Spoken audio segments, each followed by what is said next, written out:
இருங்க இருங்க ஓடாதீங்க. இது ஒரு அன்பாக்சிங் வீடியோ தான். என்ன கொஞ்சம் பெரிய box. Part 4 unboxing Amazon home products தான் பார்த்துட்டு இருக்கிறோம்.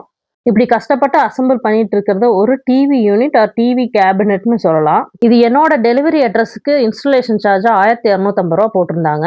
எதுக்கு அவ்வளோ போகணும்? நம்ம எல்லாத்து வீட்லயும் தான் நமக்கு வாய்த்த அடிமைகள்னு சில பேர் இருப்பாங்களே. வித் டியூ ரெஸ்பெக்டோட அவங்க கிட்ட ஹெல்ப் வாங்கிக்கிட்டேன். அப்பா அசெம்பிள் பண்ணதுக்கப்ப ஒரு ப்ரீமியம் லுக் அண்ட் ஃபீல் கொடுத்தது. இந்த டிவி கேபினெட்டோட பிரைஸ் 5224.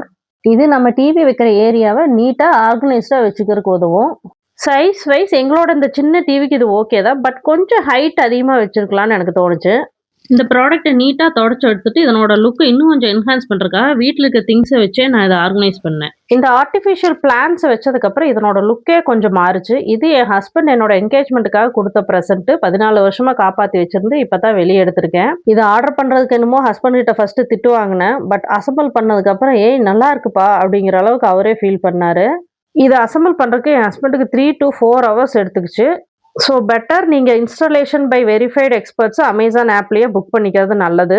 என்ன டெலிவரி அட்ரஸ்க்கு ஏற்ற மாதிரி இன்ஸ்டாலேஷனுக்கு சார்ஜ் பண்ணுவாங்க. இப்போ இந்த டிவி கேபினெட் ஓகே தான்.